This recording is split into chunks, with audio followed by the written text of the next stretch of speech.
Felicity Foster's arms stung with pain as she stumbled through the snowy darkness, her thin cotton dress providing virtually no protection against the bitter December night of 1876. Just moments ago, she had been huddled by the hearth in her father's home, now her stepmother's home, and now she was cast out into the brutal winter of Kearney, Nebraska, with nothing but the clothes on her back and her mother's silver locket clasped around her neck. The wind howled across the plains, cutting through Felicity like a knife as she trudged forward, each breath visible in painful white puffs before her face. Her father had been dead barely 3 months, and Victoria, her stepmother of less than a year, had wasted no time in showing her true colors. The woman had never wanted a 19-year-old stepdaughter, complicating her new life, as the widow Foster, especially one, who had witnessed Victoria's increasingly frequent meetings with men from town while her father was still alive. "You ungrateful little liar," Victoria had snarled just an hour earlier, her voice slurred from whiskey as she cornered Felicity in the kitchen. "Spreading vicious rumors about me to the ladies at church." "I haven't said a word to anyone," Felicity had protested, backing away from Victoria's raised hand. "I swear it. Your father should have sent you away years ago. You're nothing but a burden, a plain, useless girl with no prospects." Victoria's eyes had narrowed to slits. "And now you're trying to ruin what little I have left." "Please, I haven't." The slap had caught Felicity across the cheek, sending her stumbling against the wall. Before she could recover, Victoria was dragging her by the arm toward the door. "You want to talk about me? Then do it somewhere else. This is my house now, and I want you gone." The door had slammed behind her with such force that snow fell from the eaves, dusting Felicity's already shivering shoulders. Her stepmother's final words rang in her ears. "Don't come back unless it's to apologize on your knees." Now, as Felicity made her way toward town, her thin boots already soaked through with snow, she wondered if she would survive the night. Kearney was 3 miles away and the temperature was dropping rapidly. The road was barely visible, and the only light came from the distant stars and a sliver of moon peeking through the clouds. A violent shiver racked her body. Felicity wrapped her arms around herself, her fingers already numb. She had to keep moving. Mrs. Holloway, the baker's wife, might take her in, or perhaps Reverend Thompson and his wife would offer shelter at the church. Someone would help her. Someone had to. A sound in the distance made her pause. The rhythmic crunch of snow beneath hooves grew steadily louder, and Felicity stepped to the side of the road, squinting to see through the darkness. A lone rider appeared, his broad-shouldered silhouette growing more distinct as he approached. For a moment, Felicity considered hiding. A woman alone on a road at night was vulnerable in more ways than one, but the cold had seeped so deeply into her bones that she feared stopping would mean never moving again. The rider slowed as he drew near, and Felicity could make out the shape of a cowboy hat atop his head. His horse, a massive chestnut, snorted and pawed at the snow. "Madam," the man's voice was deep, carrying a note of concern. "Are you all right?" Felicity opened her mouth to respond, but her teeth were chattering too hard to form words. She managed only a slight shake of her head before her knees buckled beneath her. In an instant, the cowboy was off his horse, strong arms catching her before she hit the ground. Even through her numbed senses, she felt the warmth emanating from him as he cradled her against his chest. His face, partially shadowed by his hat, revealed a strong jaw dusted with stubble and eyes that assessed her with both concern and determination. "You're half frozen," he said, his voice resonating through his chest against her ear. "What in God's name are you doing out here alone on a night like this?" Felicity's reply was barely audible. "My stepmother, she threw me out." The cowboy's jaw tightened, and he muttered something under his breath that sounded like a curse. Without hesitation, he lifted Felicity as if she weighed nothing and carried her to his horse. He settled her in the saddle before mounting behind her, wrapping his heavy sheepskin coat around them both. "You'll never be cold again," he promised, his breath warm against her ear as he urged his horse forward. "Not while I have anything to say about it." Felicity felt herself leaning back against his solid warmth, her consciousness fading as the steady rhythm of the horse's gait lulled her. The last thing she remembered was the secure feeling of the cowboy's arm around her waist, holding her safely as they rode through the winter night. When Felicity opened her eyes, she was enveloped in warmth. A crackling fire danced nearby, and she lay beneath several thick blankets on what appeared to be a small but comfortable bed. For a moment, she wondered if she had dreamed the entire ordeal, if she would look up to see her own bedroom ceiling, but the unfamiliar surroundings quickly dispelled that notion. The room was small but tidy, with rough-hewn walls adorned with a few simple decorations. A pair of antlers mounted above the fireplace, a framed charcoal drawing of a landscape, and several hooks bearing various tools and garments. A rocking chair sat by the fire, currently occupied by the cowboy who had rescued her. He leaned forward when he noticed her stirring, setting aside the book he'd been reading. In the firelight, she could see him clearly for the first time, a man perhaps 5 or 6 years older than herself, with dark hair that curled slightly at the nape of his neck, and eyes the color of a summer storm. His face was handsome in a rugged way, weathered by sun and wind but not unkind. "Welcome back to the land of the living," he said, his deep voice carrying a hint of relief. "You had me worried for a while there." Felicity tried to sit up, wincing as her stiff muscles protested.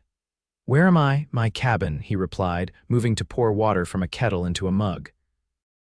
"About 5 miles outside of Kearney. I'm Adam Jackson, by the way." He approached and offered her the steaming mug. "Careful, it's hot."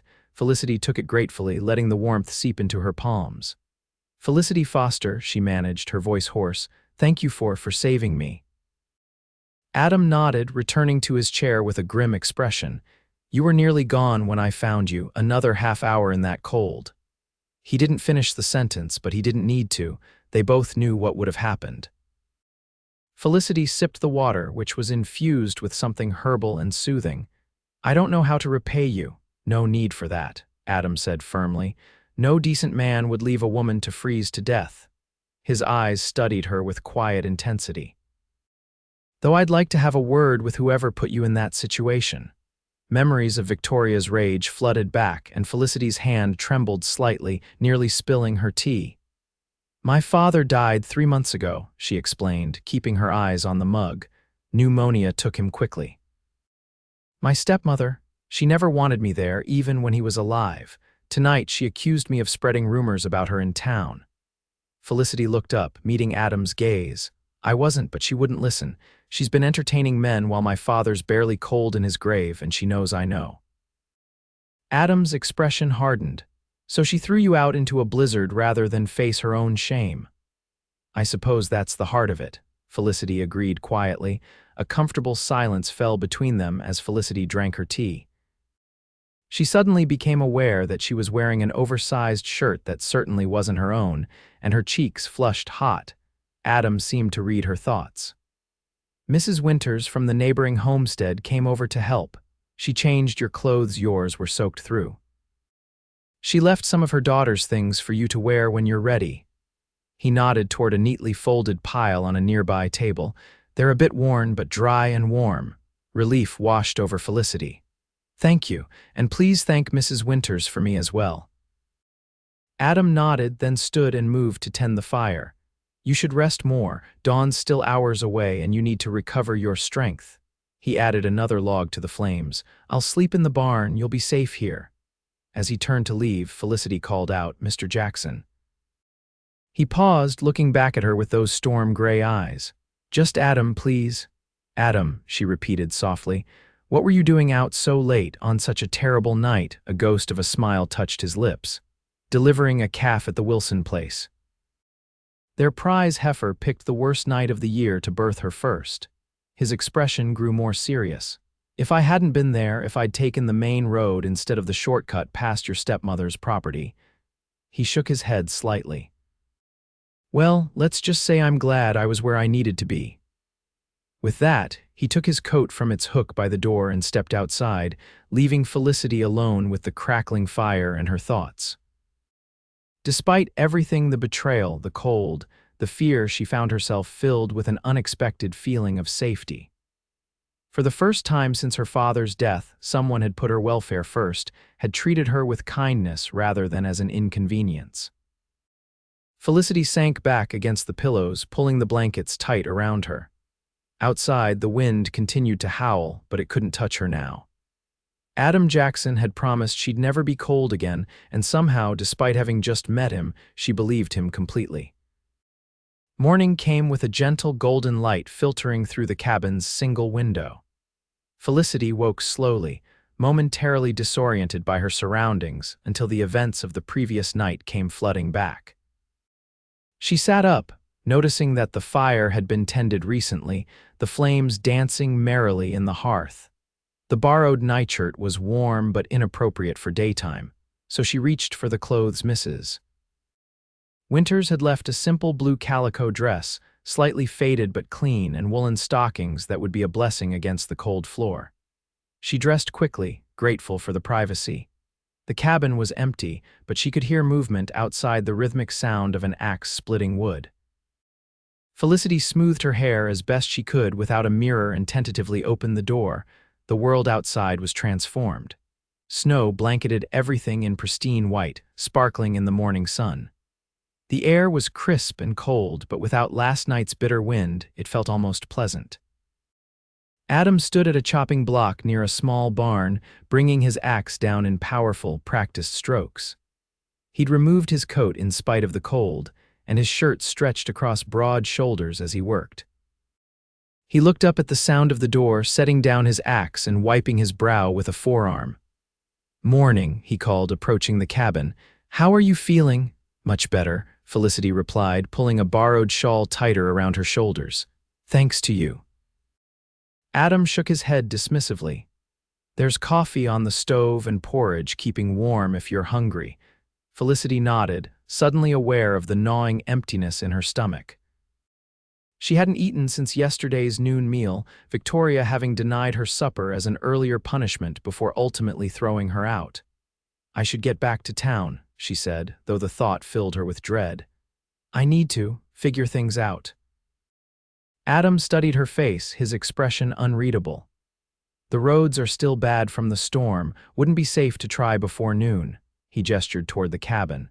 "Eat something first, at least." Inside, Felicity found the promised breakfast and ate gratefully while Adam finished his chores. The porridge was simple but filling, sweetened with a drizzle of honey, and the coffee helped chase away the last of the previous night's chill from her bones. She was washing the dishes when Adam returned, stamping snow from his boots before entering. He hung his coat by the door and ran a hand through his dark hair, scattering snowflakes. "Thank you for breakfast," Felicity said, drying her hands on a rough towel, "and for everything else." Adam moved to the stove, pouring himself a cup of coffee. "What will you do now?" he asked, his back to her. "When you return to town," Felicity sat at the small table, her hands clasped tightly in her lap. "I'm not entirely sure," she admitted. "I have a few friends who might take me in temporarily, and I can so quite well perhaps Mrs. Henderson at the dress shop would consider me for work." Adam turned to face her, leaning against the counter with his mug in hand. "You have no other family?" "None," Felicity said softly. "My mother died when I was 12 and my father was an only child. His parents passed before I was born." Adam nodded thoughtfully, taking a slow sip of his coffee before speaking again. "I could use some help around here," he said, his tone casual though his eyes watched her carefully. "Winter's a quieter time on a ranch, but there's still plenty to do. The house needs tending, and come spring, there'll be garden work and such." Felicity stared at him, unsure if she'd understood correctly. "Are you offering me employment, room, board, and fair wages?" Adam confirmed. "It's not much, but it's honest work. And you'd have time to figure out your next steps without rushing into something out of desperation." The offer was unexpected and almost too good to be true. Felicity studied his face, searching for any sign of ulterior motives, but found only straightforward consideration. "Why would you do that for a stranger?" she asked quietly. Adam set down his mug, meeting her gaze directly. "My mother was widowed young with 3 small children. A neighboring rancher gave her work when no one else would hire a woman with too many responsibilities." That kindness saved our family. His expression softened slightly. Sometimes people need a chance, nothing more. Felicity felt tears prick at her eyes and blinked rapidly to hold them back. I would be grateful for the opportunity, she said carefully, but I wouldn't want to be a burden. You won't be, Adam assured her. This place could use a woman's touch and I could use the help. It's a fair exchange. Felicity nodded slowly, relief washing over her. Then I accept with gratitude, good. Adam smiled, a real smile that transformed his serious face and crinkled the corners of his eyes. We'll ride into town when the road's clear, get whatever you need from your stepmother's house. At the mention of Victoria, Felicity's stomach tightened with anxiety. She won't let me back in. Not even to collect my things. Adam's smile faded, replaced by a resolute expression. She won't have a choice. You have rights to your father's property, especially your personal belongings. I'll make sure of it. There was something in his tone that brooked no argument, a quiet authority that made Felicity believe him implicitly. For the first time since her father's death, she felt as though someone was truly on her side, and the feeling was so overwhelming that she had to look away to compose herself. In the meantime, Adam continued, his voice gentling, I should show you around the place so you know what you're getting into. The tour didn't take long. The cabin was small but solidly built, with the main room serving as kitchen, dining, and living space. Besides the bedroom where Felicity had slept, there was a tiny second room that Adam explained would be hers. It was currently used for storage, but he promised to clear it out by nightfall.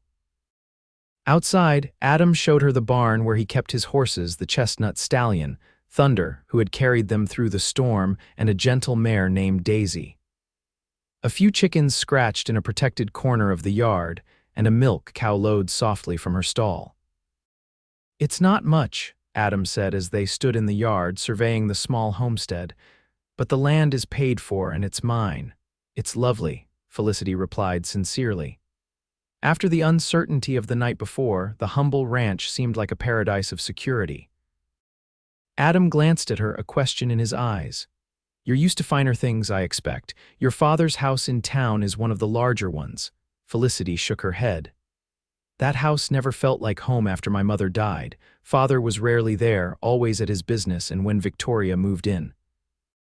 She trailed off, then straightened her shoulders.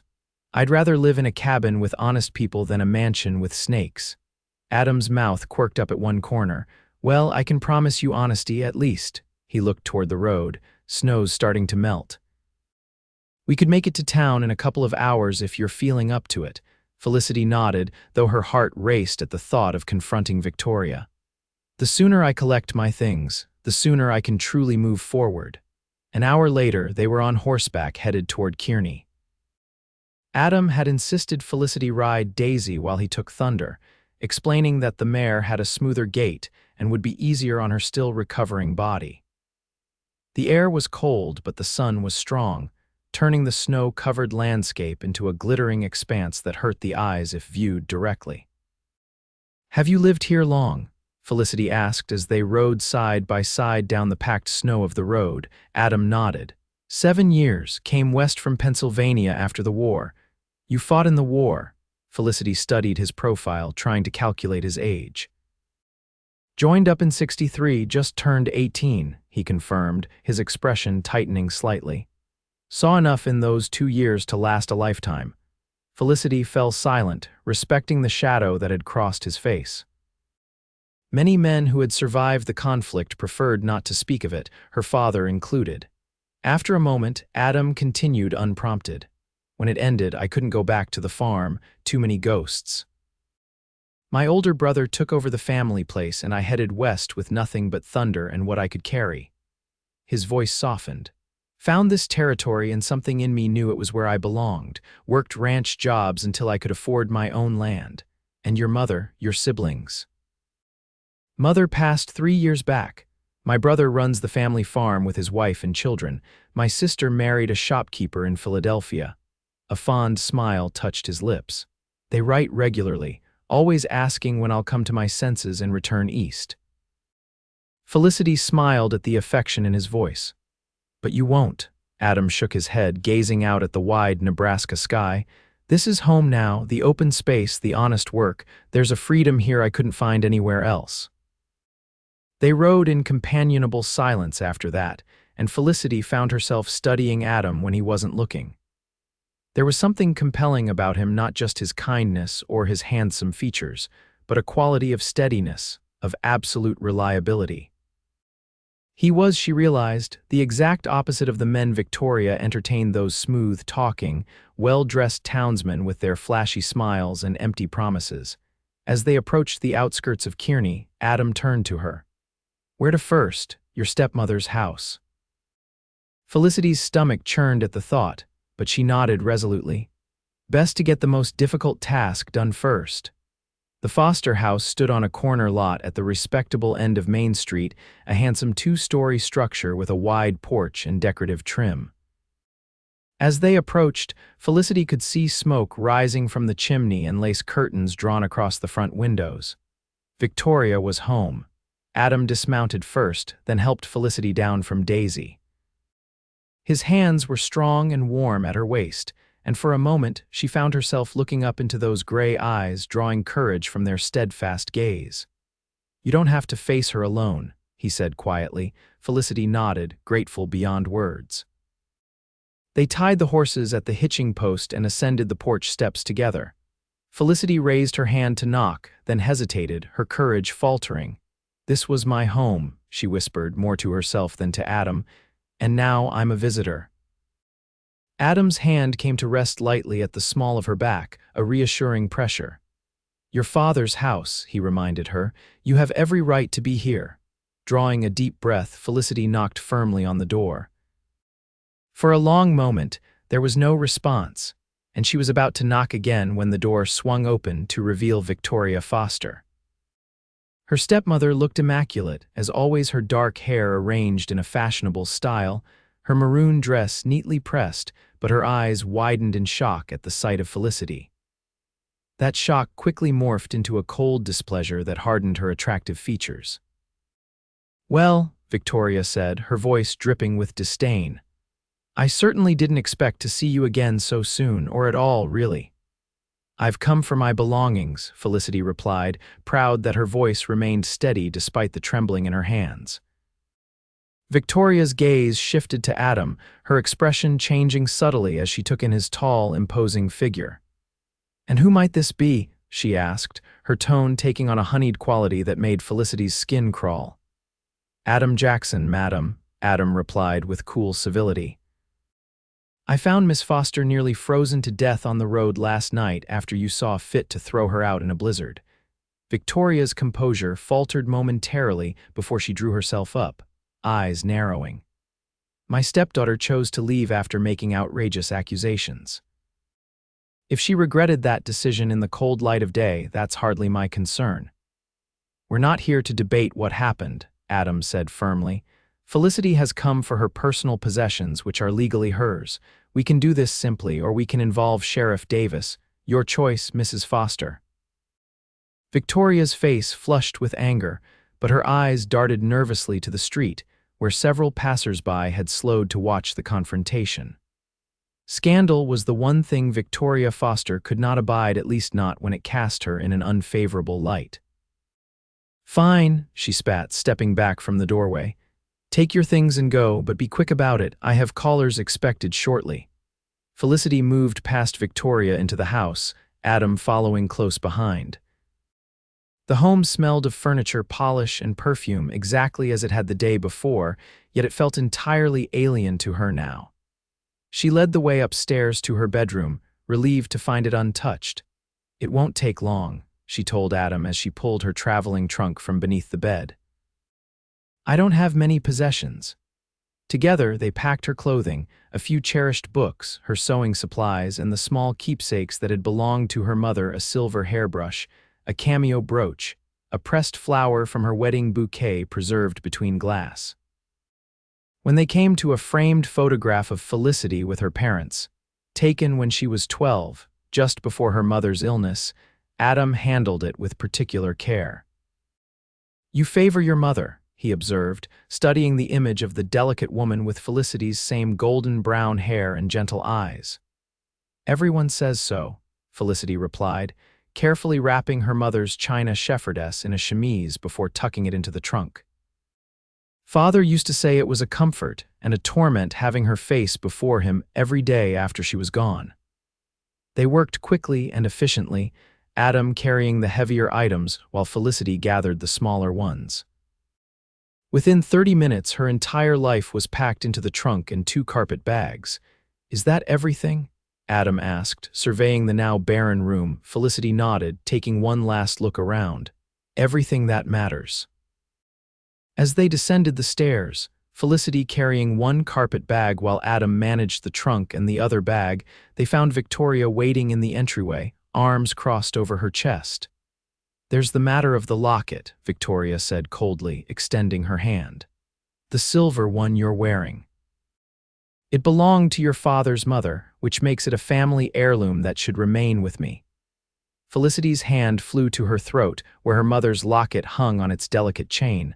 "That's not true," she said, her voice rising. "This was my mother's. Father gave it to her on their wedding day." "A convenient story," Victoria sneered, "but I know better. Your father promised it would be mine upon his death. Hand it over."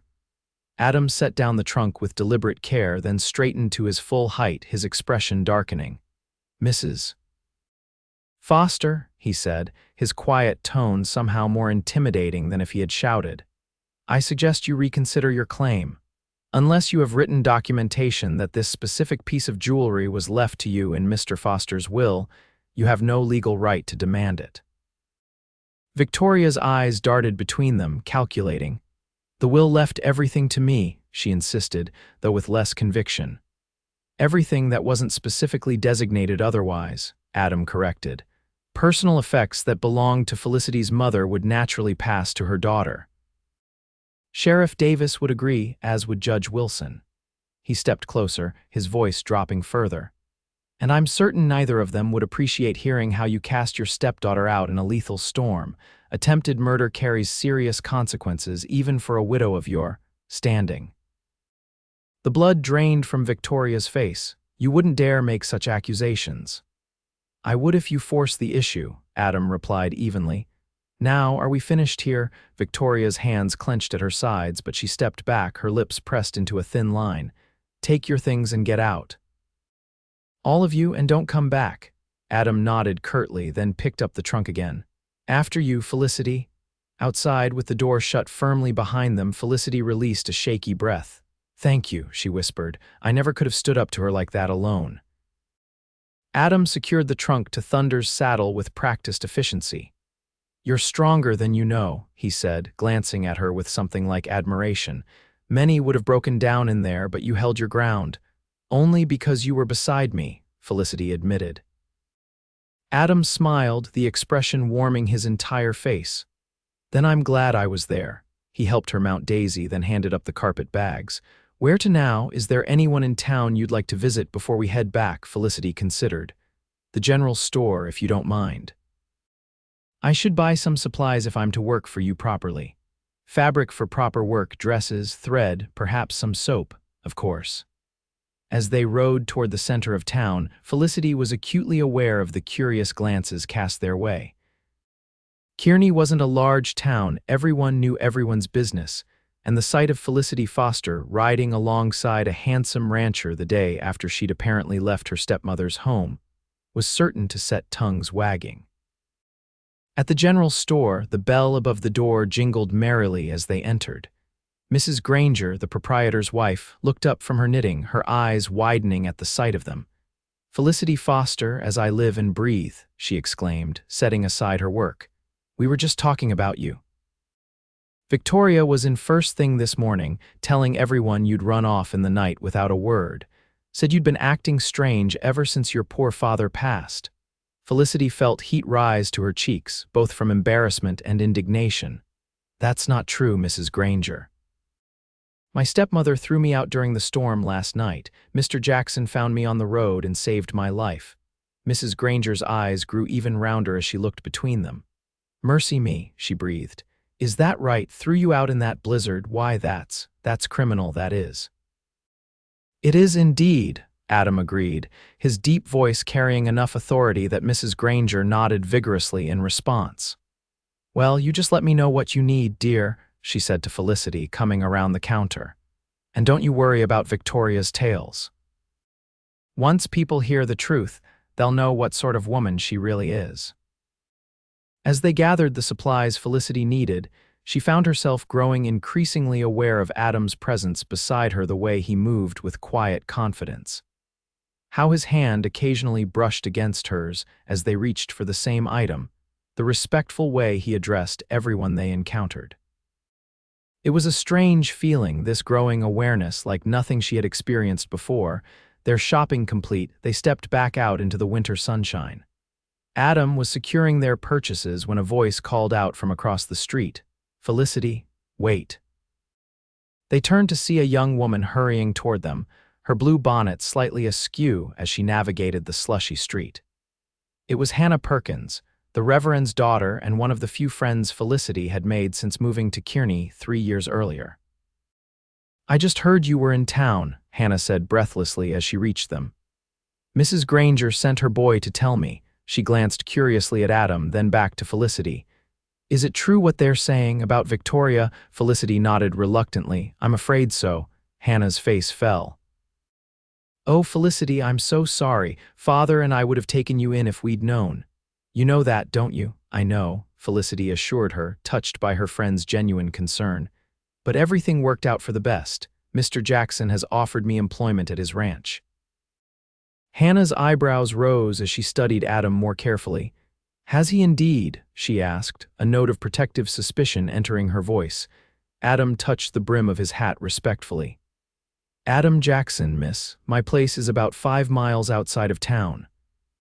Felicity will have her own room and respectable employment." His lips quirked slightly. "And Mrs. Winters from the neighboring homestead has already taken a grandmotherly interest in the arrangement." Hannah seemed to relax at this information, though she still gave Adam a measuring look. "Well, that's good to hear, but you'll come visit, won't you, Felicity, and write?" "Of course," Felicity promised, embracing her friend. "And perhaps you could come out to the ranch when the weather improves." After bidding Hannah farewell and assuring her once more that she was in good hands, they mounted up and started the journey back to the ranch. The afternoon sun was already beginning to sink lower in the sky, casting long shadows across the snow-covered landscape. "Your friend seems protective of you," Adam observed as they rode. Felicity smiled fondly. "Hannah has a good heart. When we first moved to Kearney, she was the only girl who made an effort to welcome me. Most of the others found me too quiet or too bookish." "Their loss," Adam said simply.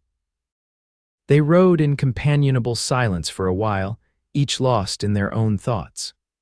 Felicity found herself replaying the events of the past 24 hours, marveling at how drastically her life had changed in such a short time. Yesterday, she had been living in a house where she wasn't wanted, walking on eggshells to avoid Victoria's wrath. Today, she was riding toward a new beginning, alongside a man who had shown her more kindness in one day than she had experienced in months. It was terrifying and exhilarating all at once. As they approached the turnoff to Adam's ranch, he spoke again. "I want you to know something, Felicity," he said, his eyes fixed on the road ahead. "I meant what I said about fair employment. You'll be treated with respect in my home." "You have my word on that." Felicity studied his profile, touched by his earnestness. "I never doubted it," she replied softly, "not for a moment." Adam glanced at her then, and something passed between them, a moment of perfect understanding that warmed Felicity from the inside out, despite the winter chill.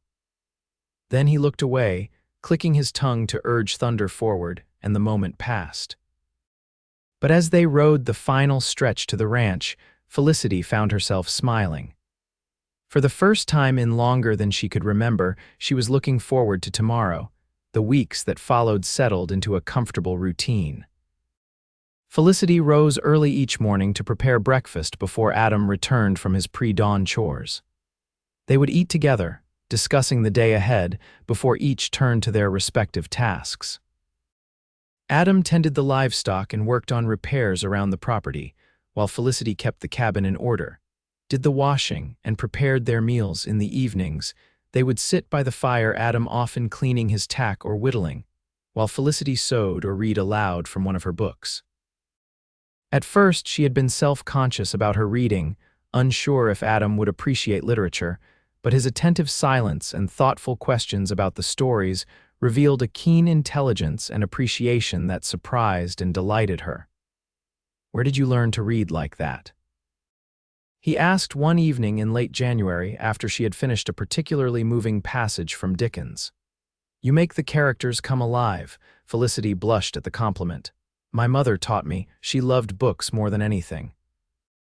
She used to say that reading aloud was like painting with your voice, every word a different color." "She was right," Adam said, setting aside the bridle he'd been oiling. "You have a gift for it." Such moments of quiet intimacy were becoming more frequent, and Felicity found herself looking forward to them each day. There was a growing ease between them, a deepening friendship that made her feel both comfortable and strangely breathless at times.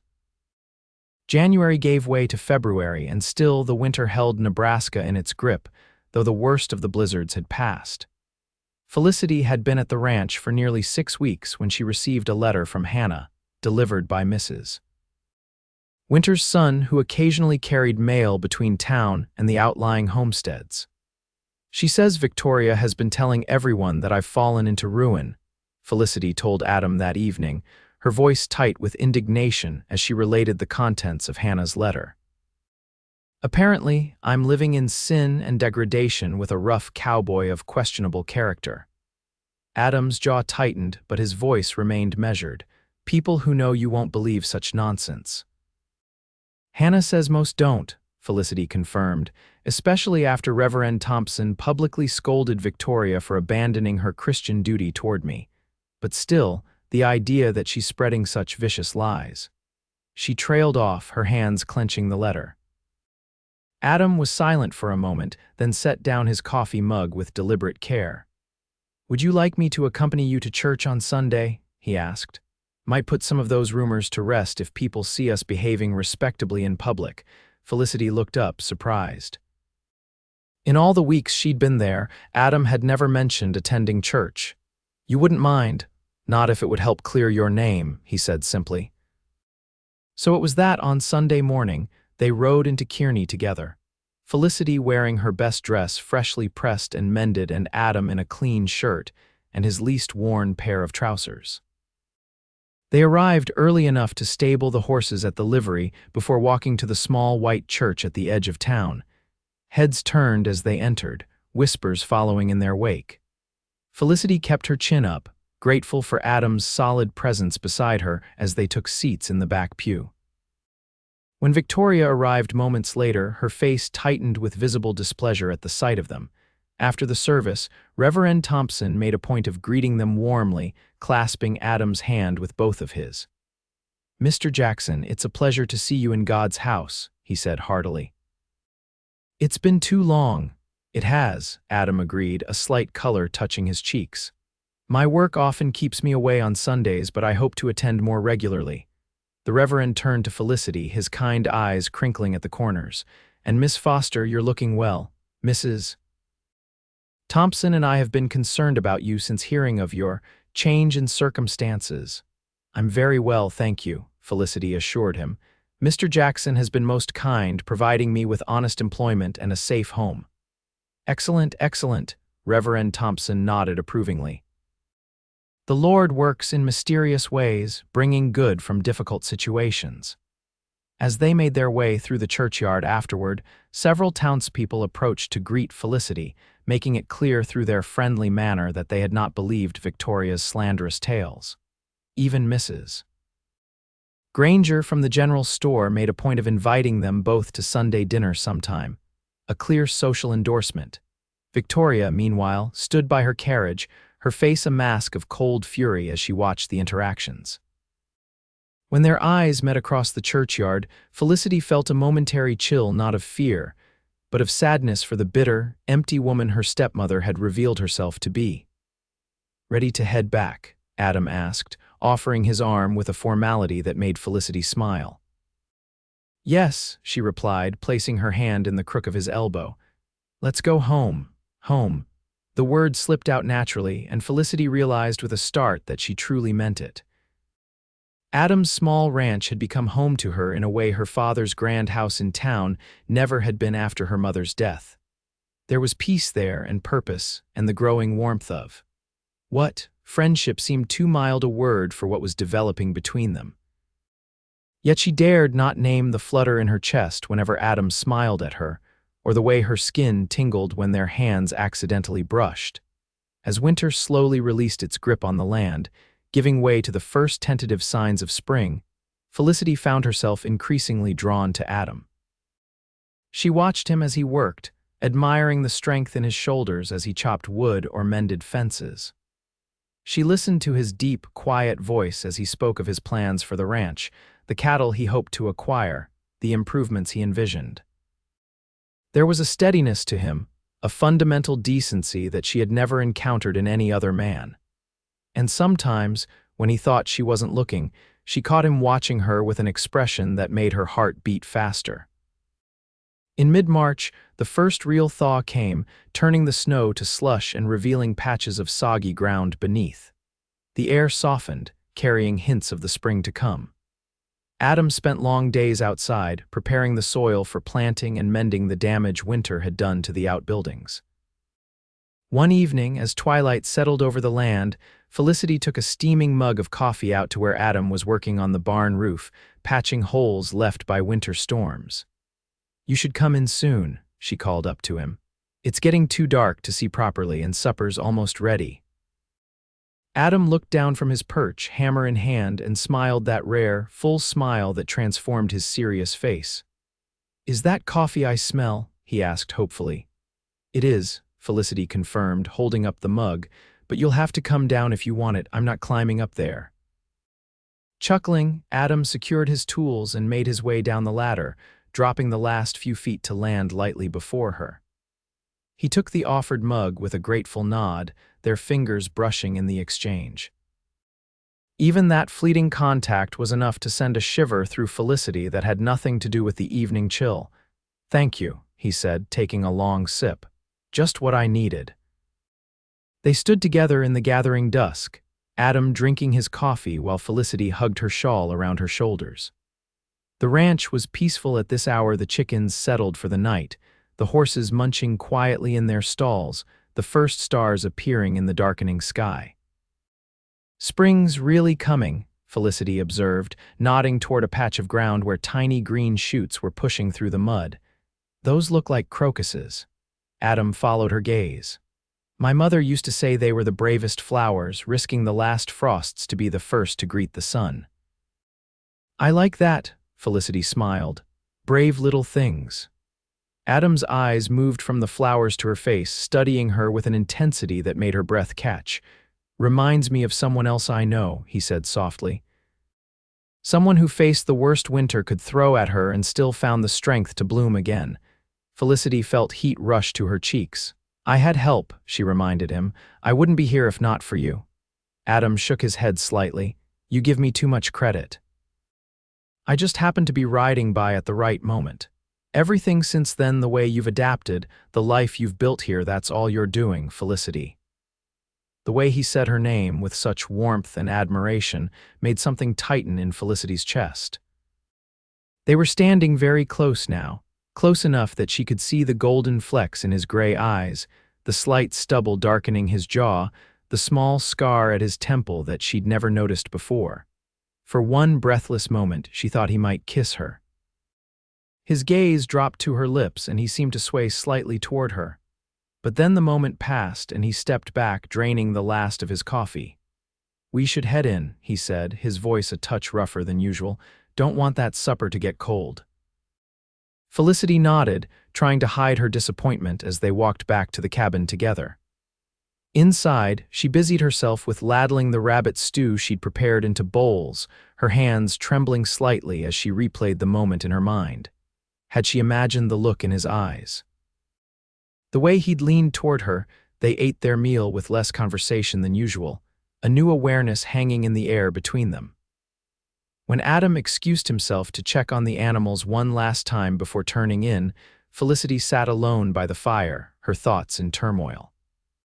She had been at the ranch for nearly 3 months now, and in that time, her feelings for Adam had grown from gratitude to friendship to something much deeper. She admired his integrity, his quiet strength, his unwavering kindness. She looked forward to their evenings together, to their conversations, to the simple pleasure of his company. In short, Felicity Foster was falling in love with Adam Jackson, and the realization terrified her. What if he didn't feel the same?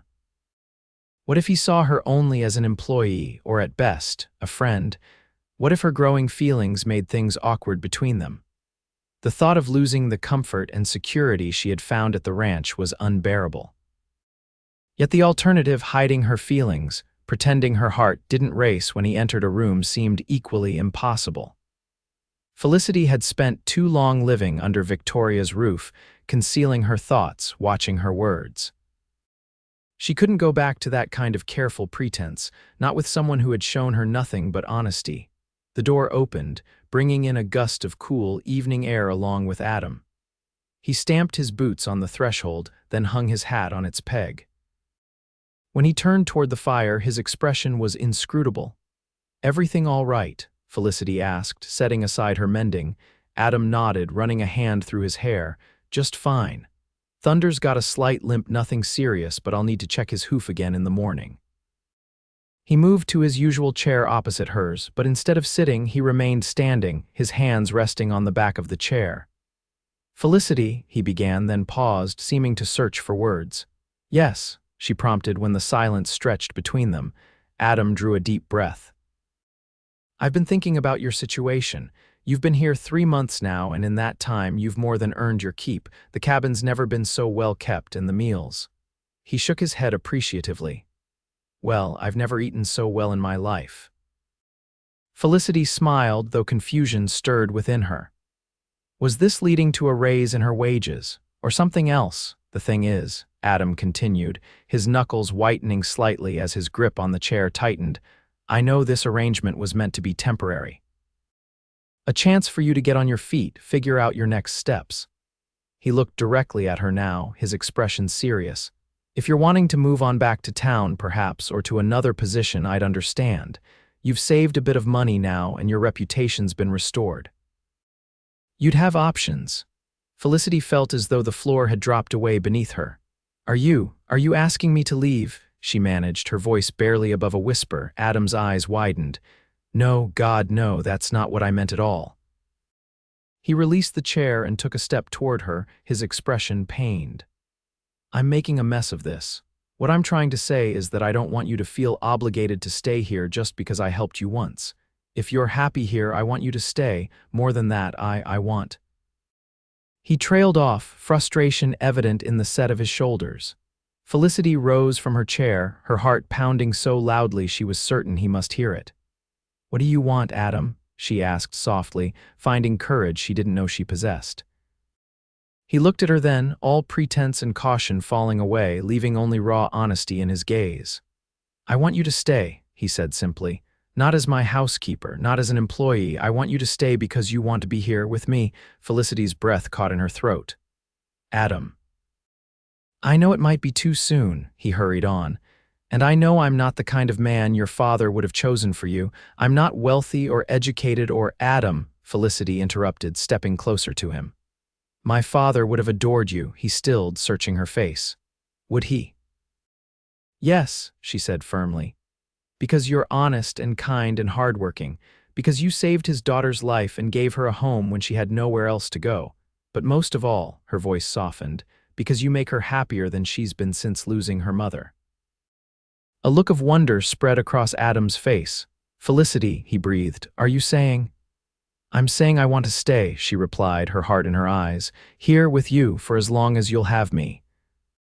The distance between them vanished as Adam drew her into his arms, one hand cradling the back of her head as he looked down at her with such tenderness that tears sprang to her eyes. "I think that might be forever," he murmured, his thumb gently brushing her cheek.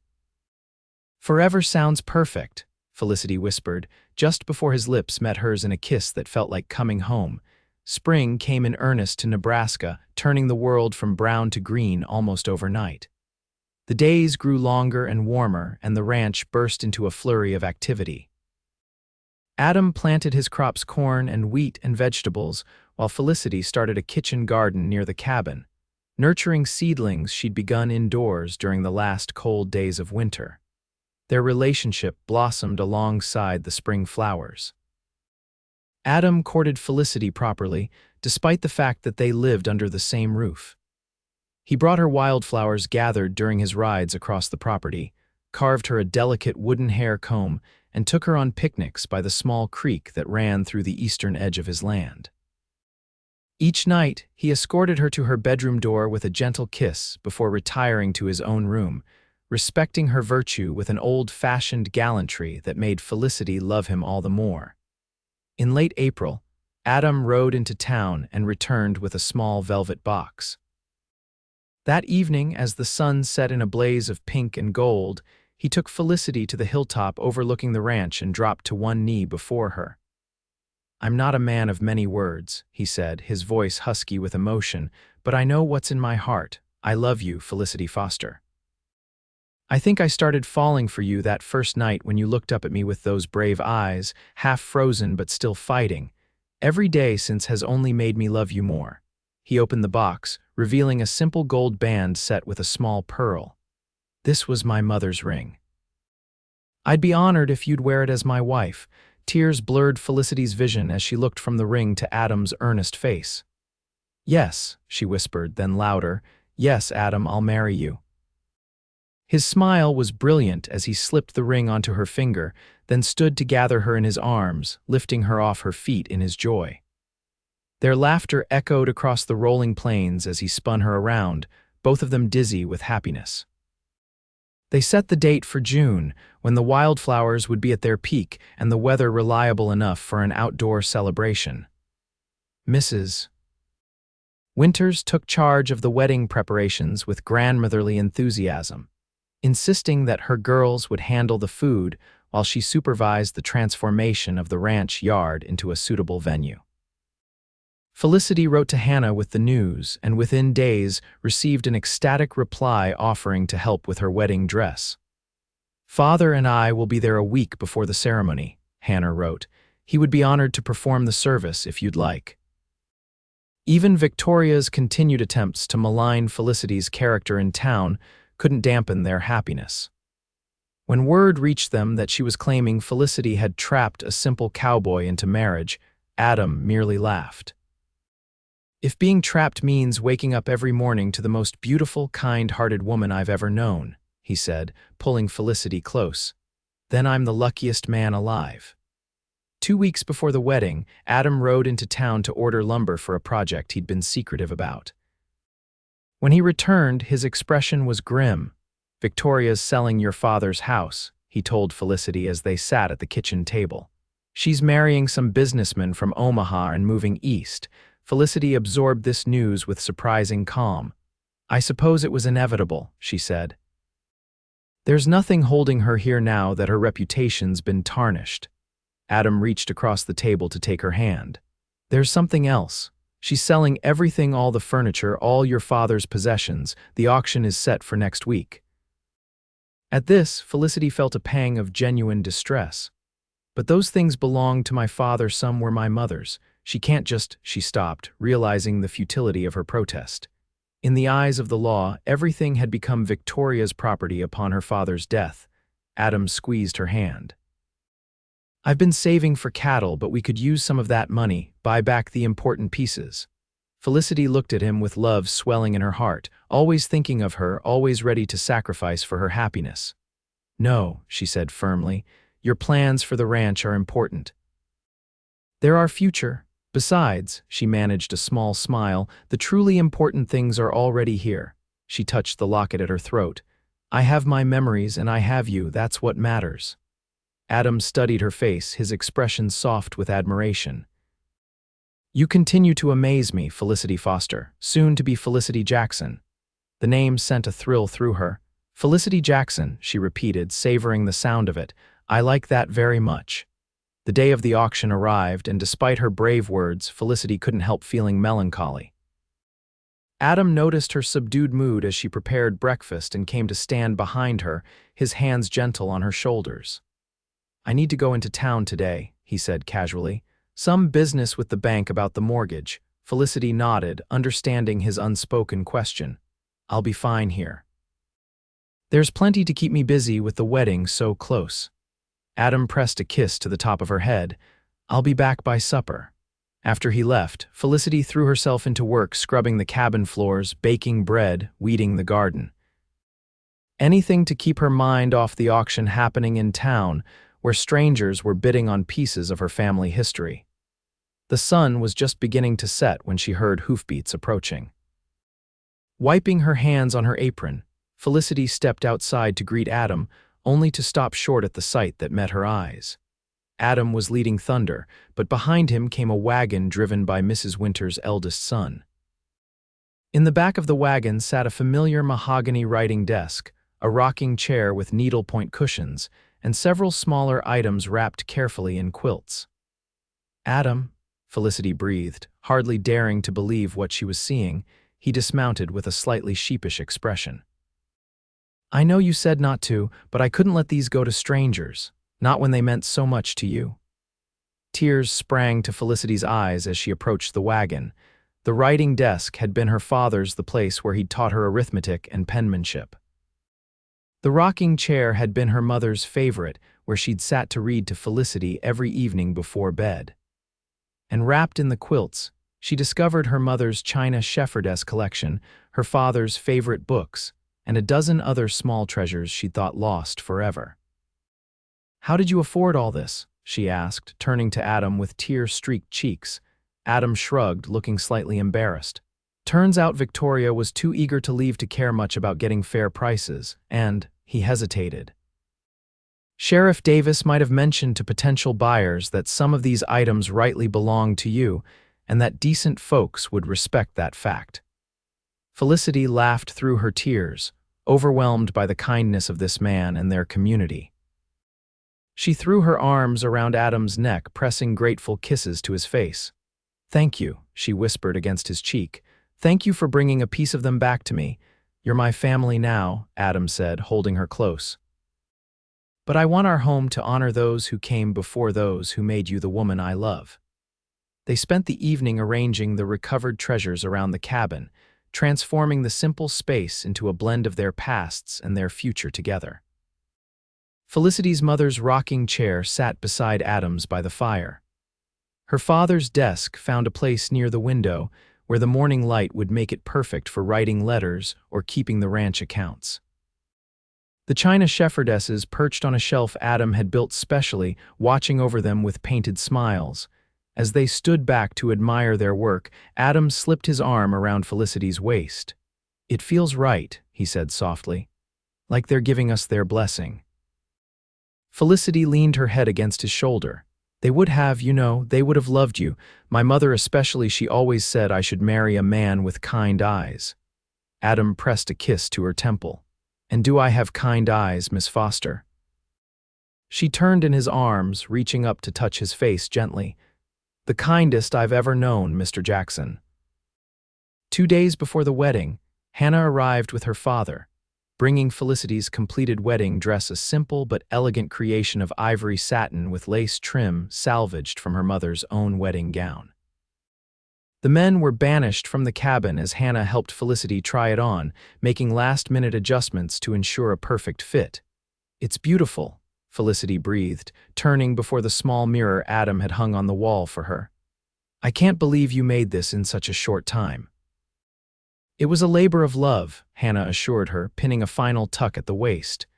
"And worth every pricked finger to see you looking so happy." "Adam is a good man, isn't he?" "The best," Felicity confirmed, her heart swelling with love and gratitude. "Sometimes I still can't believe it that night could have ended so differently if he hadn't come along when he did." Hannah squeezed her hand. "But he did, that's what matters." The wedding day dawned clear and perfect, with a gentle breeze carrying the scent of wildflowers across the prairie. The ranch yard had been transformed, freshly raked and bordered with lanterns for the evening celebration to follow. Long tables covered with white cloths stood ready for the feast, and an arch woven with spring flowers marked the spot where Felicity and Adam would exchange their vows. In the bedroom that would soon be theirs together, Felicity prepared with Hannah's help, her hands trembling slightly as she fastened her mother's locket around her neck. "Something old," Hannah said with a smile, adjusting the delicate chain, "and the dress is something new." Here, she produced a blue ribbon from her pocket, "Something blue for your hair and something borrowed." She reached into her other pocket and withdrew a pair of pearl earrings. "These were my grandmother's. I thought they'd complement your ring." Tears threatened as Felicity embraced her friend. "Thank you, Hannah, for everything." Outside, guests had begun to arrive, neighboring ranchers and their families, townspeople from Kearney who had stood by Felicity during Victoria's campaign against her, even Sheriff Davis and his wife, Mrs. Winters directed everyone to their places with cheerful authority, while Reverend Thompson stood ready beneath the flower arch, Bible in hand. Adam waited there too, looking more handsome than Felicity had ever seen him in a new black suit, his dark hair neatly trimmed, his face cleanly shaven. When the signal came, and Felicity stepped from the cabin on Mr. Winter's arm, the older man having offered to give her away in her father's absence, Adam's expression transformed with such joy and wonder that Felicity felt her heart might burst. The ceremony was simple but deeply meaningful. They spoke their vows in clear voices that carried across the hushed gathering, promising to love and cherish one another for all their days. When Reverend Thompson pronounced them husband and wife, Adam's kiss was both tender and promising, drawing good-natured cheers from their assembled guests. The celebration lasted well into the evening. There was feasting and dancing, with music provided by a fiddler from town and one of the neighboring ranchers on harmonica. Adam proved surprisingly light on his feet, spinning Felicity around the makeshift dance floor with practiced ease. "Where did you learn to dance like this?" she asked breathlessly during a lively reel. Adam grinned, his eyes crinkling at the corners. "My mother insisted all her sons learn proper dancing, said we'd never find wives otherwise." "Smart woman," Felicity laughed, letting him twirl her once more. As twilight deepened into night, the lanterns cast a golden glow over the celebration. Felicity found herself taking mental snapshots of the moment Mrs. Winters dabbing tears from her eyes as she watched the dancing, Hannah laughing with the blacksmith's son, Adam's face illuminated by lantern light as he looked at her with such love it made her breath catch. "Happy, Mrs. Jackson?" he murmured, drawing her close as the music slowed. "Completely," she replied, resting her head against his chest. "And you, more than I ever thought possible." His arms tightened around her. "I have something to show you when you're ready to slip away." Curiosity sparked in Felicity's eyes. "What is it?" "A surprise," Adam said, his smile mysterious. "That project I've been working on." They made their discreet exit shortly after, amid knowing smiles and well wishes from their guests, who would continue the celebration under Mrs. Winters' supervision. Adam led Felicity not toward the cabin, as she expected, but around to the back of the property, where a path had been freshly cleared through the tall grass. "Close your eyes," he instructed, taking her hands in his. Felicity obeyed, letting him guide her forward several paces before they stopped. She could feel the evening breeze on her face, carrying the sweet scent of meadow flowers and fresh cut wood. "Now open them," Adam said softly. Felicity gasped at the sight before her. There, nestled among a stand of cottonwood trees, stood a small house newly built, its pine boards still fragrant and pale in the moonlight. A porch wrapped around the front, complete with a swing, and smoke curled invitingly from a stone chimney. Warm light glowed from windows hung with curtains she recognized as ones she'd sewn during the winter months. "Adam," she breathed, hardly able to believe her eyes. "You built this, for us?" He nodded, his expression a mixture of pride and nervousness. "I started it the day after you agreed to marry me. The cabin's fine for a bachelor, but I wanted to give you a proper home. Somewhere we could start our life together, somewhere we could." He hesitated, a hint of color touching his cheeks. "Somewhere we could raise a family someday if you want." Felicity felt tears of joy spring to her eyes. "It's perfect," she whispered, squeezing his hands. "Absolutely perfect." Adam's face lit with relief and happiness. "Want to see inside?" He led her up the porch steps and opened the door with a flourish. The interior was simple but charming, a good-sized front room with a stone fireplace, a separate kitchen with a new cookstove, and 2 bedrooms. The furniture was a mix of pieces Adam had made himself and the treasured items rescued from her father's house, all arranged with loving care. "How did you manage all this without me knowing?" Felicity asked in wonder, turning in a slow circle to take it all in. "Had help from the neighbors," Adam admitted, "and sent you to town with Mrs. Winters more than was strictly necessary." His expression grew more serious. "Do you truly like it?" "If there's anything you want changed," Felicity silenced him with a kiss, pouring all her love and gratitude into the gesture. When they finally parted, both breathless, she cupped his face in her hands. "I love it exactly as it is," she assured him. "Because you built it for us with your own hands." Adam's arms encircled her waist, drawing her closer. "For us," he agreed, his voice deepening, "our home where you'll never be cold again, not ever." As he lowered his mouth to hers once more, Felicity knew with absolute certainty that his promise would be kept not just in the physical warmth of the home he'd built, but in the warmth of the love they shared. A love born in the bitter cold of a winter night, now blazing bright and eternal as the prairie stars above them. 5 years later, Felicity Jackson hummed softly as she hung freshly washed sheets on the line, the October sunshine warm on her back despite the crispness in the air. From the nearby corral came the sound of Adam's voice, deep and patient as he instructed their 4-year-old son, William, on the proper way to approach a horse. "Nice and slow, that's right," Adam was saying. "Let him smell your hand first, good boy." William's delighted giggle floated across the yard, a sound that never failed to warm Felicity's heart. She paused in her work to watch them, her tall, strong husband kneeling beside their golden-haired son, both of them focused intently on the gentle mare who snuffled curiously at William's small, outstretched hand. "Mama, look," William called, spotting her by the washing line. "Daisy likes me." "Of course she does, sweetheart," Felicity called back with a smile. "You're being so brave and gentle, just like your papa taught you." From the shade of the oak tree beside the house came another voice, this one high and demanding. "Mama, mama up."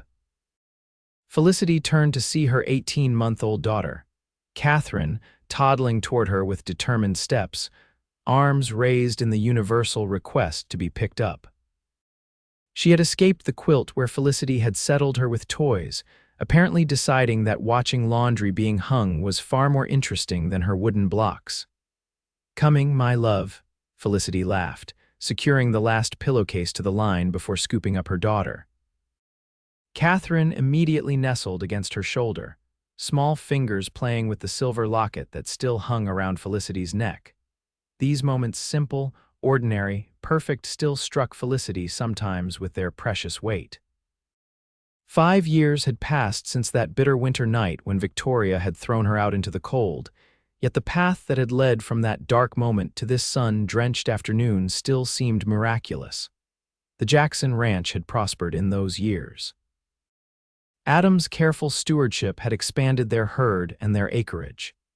The small house he had built as a wedding gift had grown to a larger kitchen added 2 years ago, and a 3rd bedroom last spring when Catherine was expected. They weren't wealthy by Eastern standards, but they wanted for nothing that mattered. Felicity carried Catherine toward the corral, settling the toddler on her hip as they approached. Adam looked up, his face breaking into the smile that, even after 5 years of marriage, still made Felicity's heart skip.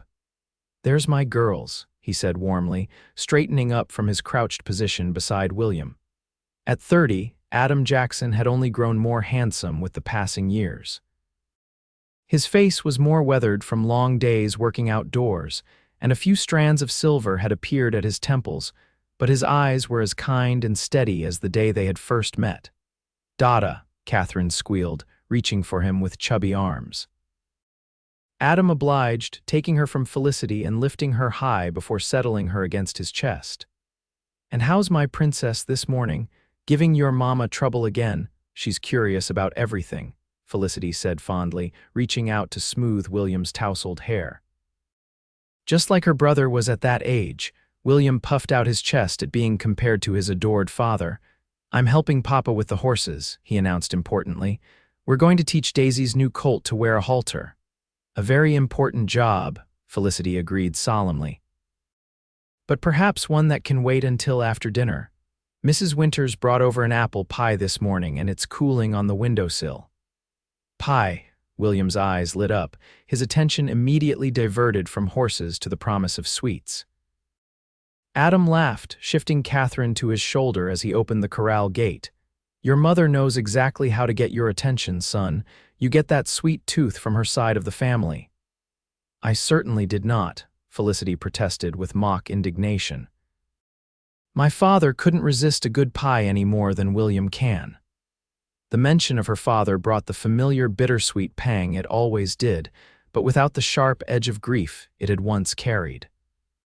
Felicity had made peace with her losses over the years, finding comfort in sharing stories of her parents with her children. William might never have met his grandfather, but he knew that his middle name, James, had belonged to the man who had taught his mother to ride her first pony and who had read adventure stories with all the different voices. They made their way as a family toward the house, William running ahead while Adam carried Catherine, his free arm wrapped around Felicity's waist. The October sunlight gilded everything: the weathered boards of their expanded home, the red leaves of the Virginia creeper that climbed one wall, the golden heads of their children. "Penny for your thoughts," Adam murmured, noticing Felicity's contemplative expression. She leaned into his side, savoring his warmth and solidity. "I was just thinking how fortunate we are, how perfectly everything turned out despite how it began." Adam's arm tightened around her. "I think about that night often," he admitted. "What if I'd decided to stay at the Wilsons until morning? What if I'd taken the main road instead of the shortcut?" He shook his head slightly. "Providence was looking out for us both, I think." "I believe you're right," Felicity agreed. "Though Providence had excellent taste, sending me such a handsome rescuer." Adam chuckled, pressing a kiss to her temple. "Careful, Mrs. Jackson. Talk like that might earn you more than you bargained for once these little ones are in bed." "Promises, promises," Felicity teased, her eyes dancing with mischief and love. They had reached the porch steps when the sound of an approaching wagon caught their attention. Turning, they saw Mrs. Winters' youngest son, Timothy, driving toward their house, his expression serious. "Wonder what brings Tim out this way," Adam mused, handing Catherine to Felicity before stepping down to meet the young man. Timothy pulled his team to a halt, nodding respectfully. "Afternoon, Mr. Jackson, Mrs. Jackson. Sorry to interrupt your day, but Ma sent me with news she thought you'd want to hear right away." "Is everything all right, Timothy?" Felicity asked, concern tightening her chest. At 19, Timothy was a responsible young man, not given to dramatic errands without good reason. "Yes, madam," Timothy assured her. "It's just, well, there was a telegram at the general store for Mrs. Foster. Since she's not in Kearney anymore, Mrs. Granger opened it, thinking it might be important." He paused, glancing between them. "It was from Omaha, Mrs. Foster, your stepmother, that is, has passed away. Influenza, the telegram said. Her husband sent word thinking there might be people in Kearney who'd want to know." Felicity felt Adam's hand come to rest at the small of her back, a gesture of silent support. Victoria, dead. The news was unexpected, stirring a complex mix of emotions she couldn't immediately sort through. "Thank you for bringing word, Timothy," Adam said when Felicity remained silent. "Please tell your mother we appreciate it." Timothy nodded, turning his wagon around with a practiced hand. As he drove away, Adam led Felicity to the porch swing, settling her there with Catherine on her lap while William, sensing the gravity of the moment, leaned against his father's knee. "Are you all right?" Adam asked gently. Felicity looked down at her children, at William's curious eyes so like her own, at Catherine's dimpled hands playing with the silver locket, and felt a strange peace settle over her. "I am," she said, surprised to find it was true. "I thought I might feel, I don't know, satisfaction, vindication." But mostly I feel sad, sad that she lived and died so bitter, sad that she never knew the joy of a life filled with love. She looked up at Adam, her eyes clear. We should say a prayer for her tonight. Adam's expression softened with pride and something deeper. We will, he promised, taking her free hand in his. You have the most generous heart of anyone I've ever known, Felicity Jackson. Not generous, she corrected gently. Just grateful. How can I hold on to anger when my life is so full? She gazed at their children, then at the home they had built together, not just the physical structure, but the life they had created. Victoria may have thrown me out in the cold that night, but in doing so, she set me on the path to true happiness. In a strange way, I owe her my thanks. Adam brought her hand to his lips, pressing a kiss to her knuckles. Then we'll thank her and pray for her and continue living the life we've built. The best revenge, my mother always said, is to live well and be happy. Your mother was a wise woman, Felicity smiled, leaning into his side as William clambered up to join them on the swing. I wish I could have known her. She would have adored you, Adam assured her, his arm encircling her shoulders. Almost as much as I do. Later that evening, with the children bathed and tucked into bed, Felicity stood by the bedroom window, looking out at the star-filled Nebraska sky. Adam came up behind her, wrapping his arms around her waist and pulling her back against his chest. What a day, he murmured, his breath warm against her hair. Felicity agreed, covering his hands with hers. But a good one, despite the unexpected news. They stood in comfortable silence for a moment, watching as a shooting star traced a brilliant path across the heavens. Make a wish, Adam whispered. Felicity turned in his arms, looking up at the face she knew better than her own, the face of the man who had rescued her from the cold, who had given her a home, a family, and a love beyond anything she could have imagined. I don't need to, she said softly. Everything I could possibly wish for is right here. Adam's eyes darkened as he lowered his head to capture her lips in a kiss that, even after 5 years, still held all the passion and tenderness of their first. As he lifted her into his arms and carried her to their bed, Felicity knew with absolute certainty that his promise had been kept. She had never been cold again. Not in his arms, not in his home, not in his heart. And she never would be.